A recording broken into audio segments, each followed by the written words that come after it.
நல்ல கனிஞ்ச தக்காளி பழம் சக்கச்சவேன்னு கிடச்சிதுன்னா சுவையோ சுவை, சமையல் அட்டகாசமாக இருக்குங்க.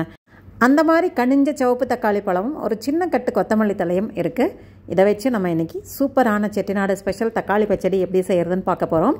செட்டிநாடு பகுதியில் காய்கறிகள் எல்லாம் வீட்டில் இல்லை அப்படின்னா கவலையே படுறதில்லைங்க. இந்த தக்காளி பச்சடி வச்சுட்டோன்னா எல்லாருமே விரும்பி சாப்பிடுவாங்க.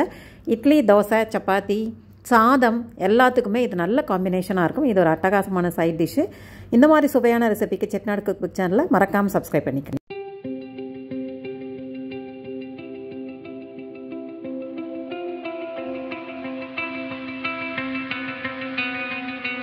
இந்த பச்சடிக்கு ஒரு 50 கிராம் அளவுக்கு, அதாவது கையரம்ப ஒரு கைப்பிடி, ஒரு ஃபிஸ்ட் ஃபுல் ஆஃப் துவரம்பருப்பை எடுத்து நல்லா கழுவிட்டு ஒரு 2-3 விசில் வச்சு மலர வேக வச்சு எடுத்துக்கலாம். இது நான் குக்கரில் வச்சிடலாம். இது நல்லா மலர வேகட்டும். அதுக்கடையில் இதுக்கு தேவையான பொருள் என்ன, எப்படி செய்கிறது அப்படிங்கிறத பார்ப்போம். பேனை சூடு பண்ணிவிட்டு ஒரு 3 டீஸ்பூன் அளவுக்கு சமையல் எண்ணெய் சேர்த்துக்கோங்க. எண்ணெய் நல்லா காஞ்சதுக்கப்புறம் கடுகு, உளுத்தம்பருப்பு, சீரகம் இதில் நம்ம தாளிக்க போகிறோம். எல்லா சமையல்லையுமே நான் சீரகம் சேர்க்குறது உண்டு. சீரகம் ஆரோக்கியத்துக்கு நல்லது. உடம்பை சீராக்கக்கூடிய சீரகம் சமையலில் எப்பயுமே சேர்த்துக்கோங்க. கடுகு கொஞ்சம் சேர்த்து விட்டுருக்கேன். கொஞ்சோண்டு சீரகம் சேர்த்துக்கோங்க.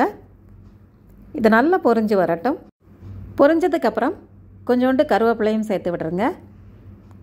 கருவேப்பிலை சேர்த்தா பச்சடி நல்லா மணமாக இருக்கும். கருவேப்பிலை சேர்த்துட்டு ஒரு பெரிய வெங்காயம் எடுத்து பொடி பொடியாக கட் பண்ணி வச்சுருக்கேன். நல்லா ஃபைனாக சாப் பண்ணி வச்சுருக்கேன்.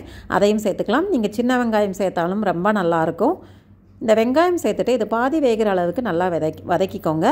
காரத்துக்கு தகுந்த மாதிரி பச்சை மிளகா. நான் இப்போ எனக்கு காரம் நிறைய வேணும். இந்த பச்சடியில் சேர்க்குற பச்சை மிளகாய்க்கு சுவை அதிகம்.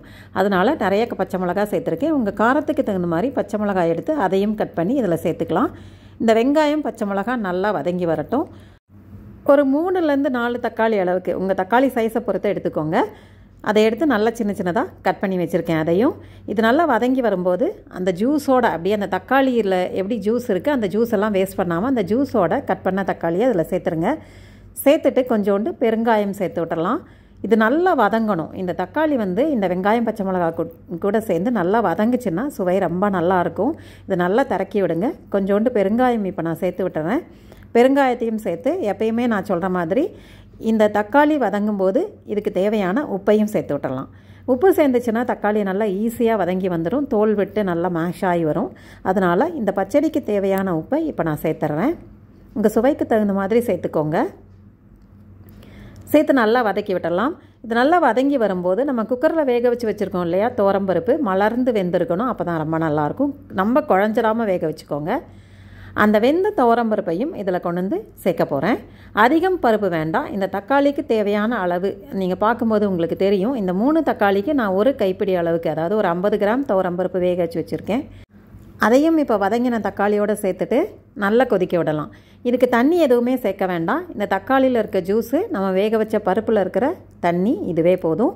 மூடி போட்டு விட்டுடலாம். இது நல்லா ஒரு 3-4 நிமிஷம் வரைக்கும் நல்லா சேர்ந்து கொதித்து வெந்து வரட்டும். ரொம்ப சுலபமாக சட்டுன்னு செஞ்சிடலாம். காயே இல்லாட்டி கூட இந்த மாதிரி அருமையான தக்காளி பச்சடி பருப்பு, தக்காளி, கொத்தமல்லி தழை வச்சே செஞ்சிடலாம். இப்போ ஆல்மோஸ்ட் ரெடி ஆகிடுச்சு.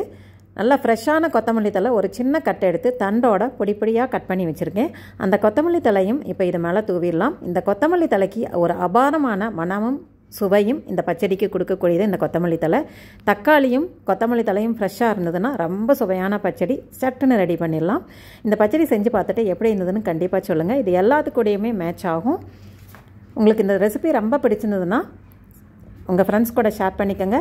நம்ம சேனலை முதல்ல பார்க்குறவங்க மறக்காமல் சப்ஸ்கிரைப் பண்ணிக்கோங்க.